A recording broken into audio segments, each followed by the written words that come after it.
beautiful people, I'm Anita. Welcome back to my channel. If you're new here, this is a channel where I share my experiences coming into the UK as a healthcare assistant, and I would urge you guys to subscribe. If you're a returning subscriber, thanks, and thanks for always sticking around. So in today's video, I'll be sharing with you guys something that I call a very important message. I'm going to use two messages sent to me by two of my subscribers, and I'm going to explain myself properly to you guys and why I wouldn't want you guys to make the same mistake. So the first message here is about paying to get sponsorship in the UK through the healthcare assistant route.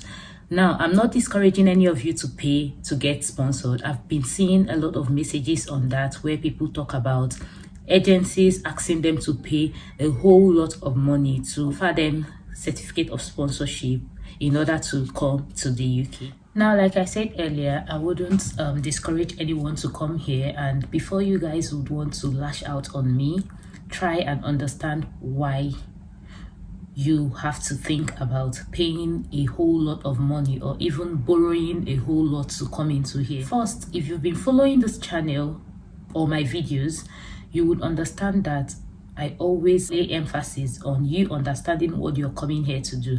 So before I go into this video in proper details, I would like to read out what someone sent to me. Sorry, I'll be looking down because I wrote it in a sheet of paper. So he said, Anita, compliments of the season. How are you doing?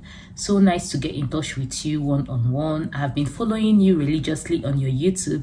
Thank you for that though, particularly how you got your care job from Nigeria. It really inspired me. The issue is a friend of mine. This is where I want you guys to listen properly. The issue is a friend of mine currently works with an agency in the UK. She is a domiciliary care worker. She has helped me through the journey to get my UK NARIC ECTIS document. So don't get confused. The NARIC document is an IELTS replacement whereby you send in your degree certificates to UK government. There is a website, there is a link to that. Pay some money, which is almost equivalent to what you're going to pay to obtain your IELTS, to sit for it and whatever.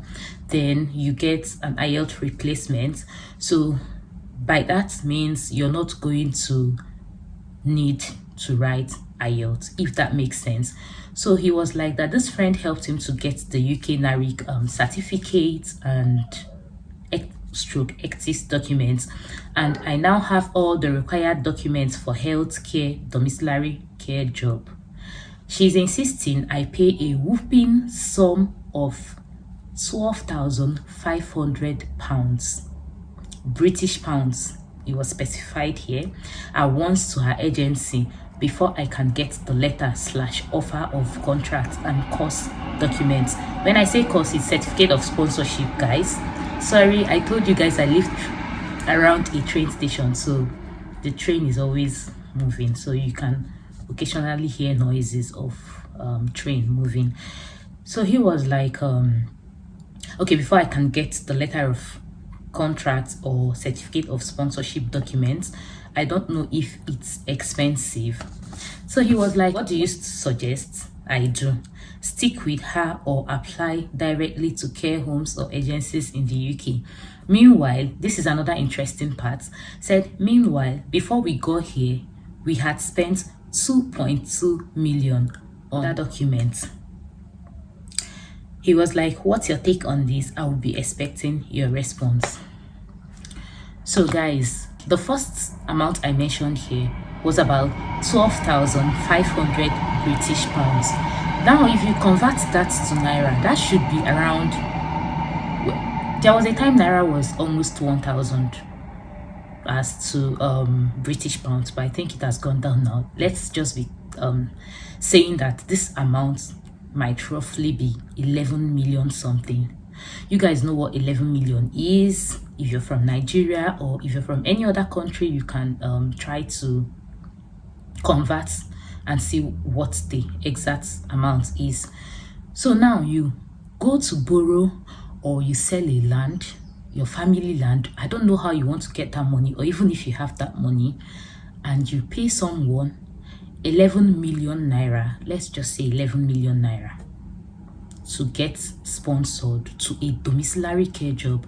Now, if you don't understand domiciliary care job, what it entails, just try and go to my video. I think I've made a video on that, what to expect. Try and go through it, know what your job description is all about. You come in here. Do you know the salary of a healthcare assistant? Your yearly, that's annually salary, is about 20,500 and something pounds to, it can be more, yeah, but at least at, from 20,000 whatever. So now you someone is asking you to pay 12,500. That's more of half of your salary. And then you borrow it and come into here. In a month in this country, as a healthcare assistant, if you can be able to save up 1,000 pounds a month, you must be a very, I don't know, but I should applaud you for that. Then you come in here. Do you know how much it will take you to pay back that money? Now, what people don't understand is, you think when you come in here, you're going to make a whole lot of money. I am not doubting that, guys. I am not arguing that you're going to make money here. But of course, you need to take care of yourself. You need to pay bills. You live in a house that you have to pay your rent. You also need to eat, even if you don't buy clothes, even if you don't go on holidays, even if you don't do anything. Just paying rent alone in this country is like, when your salary is coming in, when you pull out your rent, if you're not careful and you go to live in a house that is very expensive, by the time you pull out your rent from your salary, and most of the rent here is either weekly, you pay weekly, or you pay monthly. So when you pay a rent monthly, it looks like whenever your salary is coming in, you're paying your rent, and then what is left of your salary and what is left out of when you've pulled out your upkeep money or whatever, surely you must eat. So when I say upkeep, let it just go to eating. So what will be left? And then you have to pull out to pay or settle the debts you're owing in the country. The reason why I would ask you to think twice about whatever you're going to do is understand that coming here, some people really come in here and they struggle months by months, years after years. People here, some might not tell you, but some who are very transparent will tell you the truth. I really don't have to say much here, but I am trying to share to you guys that before you borrow money, before you borrow a huge amount of money to pay some sort of agency or your friend or whatever to bring you into this country, know that it's not all rosy in here. You have a lot of spendings. I should call that spendings, if you understand what I mean. You have a lot of spendings to do, and by the time you're done, you're struggling to save up months by months. And when you're saving up and you're paying for a debt that you don't even understand, because we all make mistakes, you might do that thinking that when you come in here, you will keep struggling. And you know, when you're struggling and when you're stressed, that is why at the end, so many people have issues when they come in here. Some go into depression, some have mental problems. Some even slump at work. You're thinking, and sometimes you just come in here and you it's more like you're keeping to yourself. There are things you wouldn't want to share with someone, because people have always had this mentality of, oh, she's abroad, she's making money, she's living a good life, and because of that, you wouldn't, when you're suffering, you wouldn't even want to share it with someone. Maybe it's just a very close sibling of yours. You might be telling, see the way it is here, or some that are very open to their parents will start sharing it to their parents and all of that. Okay, so I don't know, there was this I would also say this. So there was a story of this guy who came in, and he came into the country to study. Then all of a sudden, I think he got sick. He was trying to get to his GP. He was trying to do whatever. And it was a friend of mine that told me this story. So this guy was trying to get to the GP. He wasn't getting the care he needed. And it was taking time. Of course, there is this, sometimes there is this long waiting line here when it comes to health. Yeah, so maybe someday we'll talk about that. So that is it. So I don't know, but to cut the long story short, this guy asked for drugs from home, and when the drugs came in, I think it was seized. It was seized because when you come into this country, you realize that most of their drugs here are on prescription. You can't just get to a pharmacy and you think that this is what is wrong with you and you already know the drugs to take, or you browse up something and you go to the pharmacy. You might ask them for the drug and they will tell you need a prescription to get that drug. So that is it. So the guy must have gone and he didn't he wasn't attended to, and then he decided to get some drugs back home, and from there he was seized. Do you know what this guy did? He packed his things, said UK was calm, that he's tired of the country, that it was not as they projected it to be, and the guy packed his things and traveled back to Nigeria. So this guy, that was how he ended the course he came here to do, because he came in as a student, and by the time this whole saga was done, the guy packed his things and went back to Nigeria. Some people will say it's village people, but then I don't think it's village people. It's just that sometimes when we come in here, there is a lot of stress.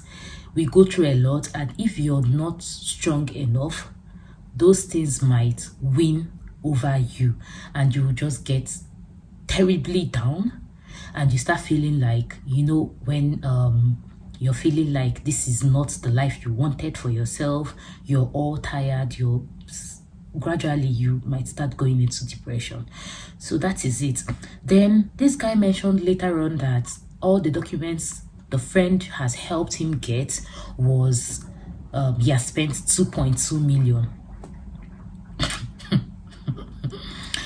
Okay, so I don't know what documents, because I asked him, please, what documents were up to 2.2 million? I don't know what documents this person got for him, and that's amounted to 2.2 million naira. But I gave the guy my own piece of advice, and that is it. So guys, I will tell you, try to understand what you are coming here to do.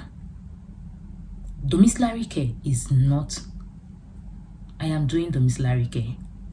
Let's just leave the story for another day too. But just try to understand what you're coming here to do. So the second mistake, guys, that I wouldn't want you people to make was somebody's visa was refused. Someone's visa was refused. So I know that I told you guys that it's not so easy for people's visa to be refused. Yes, but this was something I told the guy, this is something that would have been avoided. But no, you didn't get information from the right source, and the guy accepted that he made the mistake. So his visa was refused. Why? I know you guys will be wondering why. So he got the course, he applied for his visa, and his visa was refused. So guys, this guy made an application with his results. So he said a friend of his had told him that you could use your results, that's your degree result, to you send it to the UK. It's not really clear what he did, because I was thinking he was talking about the NARIC, but I think that was not what he did. So the friend told him he could send the results to the UK, then they would convert it to UK standard, and then it could go in replacement for IELTS. So this guy didn't write IELTS, so he applied for his visa with whatever they gave him. So after he applied for visa, the UK government, because while we were chatting, I told him they don't deny visa that way. They must have sent you a message a mail regarding that. So what did they tell you in the mail? He said that they requested for his IELTS results, which they asked him to provide 10 working days. So when he told them that he needed to apply for IELTS and sit for it, they told him that they can't wait for him to do that. So the guy was asking me if he could use a course twice to apply for visa.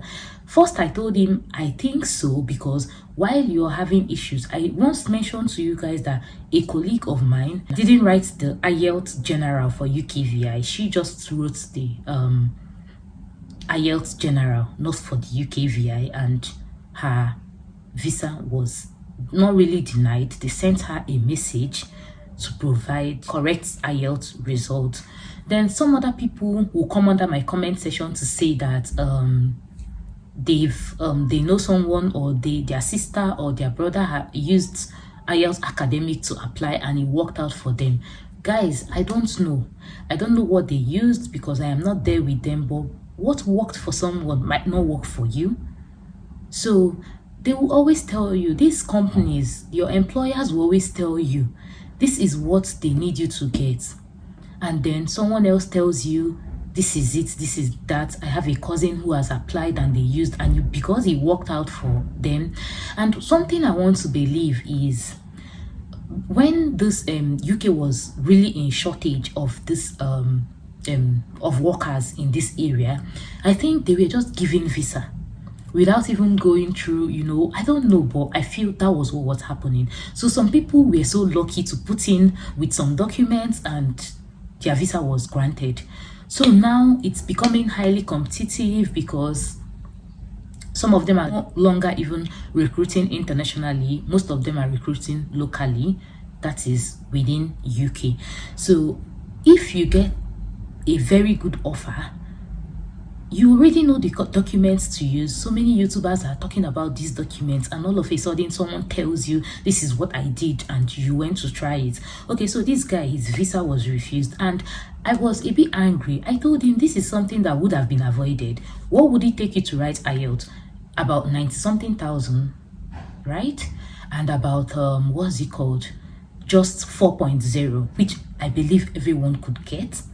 Write the correct IELTS, put in your visa, and you're good to go.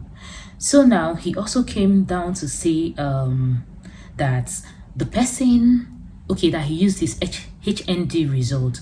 I think he studied in a polytechnic, because universities get degree certificates, and I think polytechnics get HND.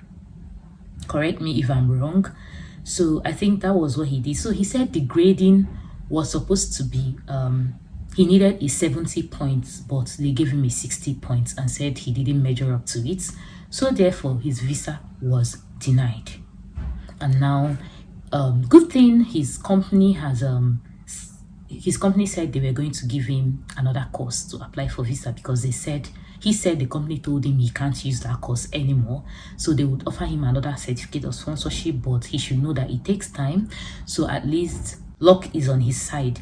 You might not be too lucky. The company might tell you, oh, we don't think we can go through that stress again. And imagine if the company had told him that, he would have lived with that regrets all his life, knowing that he had this opportunity and he messed it up just because of a single mistake that would have been avoided. The last but not the least, guys, as we understand that everybody wants to leave the country, everybody wants to make efforts and all of that, but understand what you're coming to this country to do. Place it side by side and understand if the money you're about to borrow would be worth it. If you can pay back, you can come into this country and fall into employers that would use you, employers that would enslave you. Guys, so many things are happening here.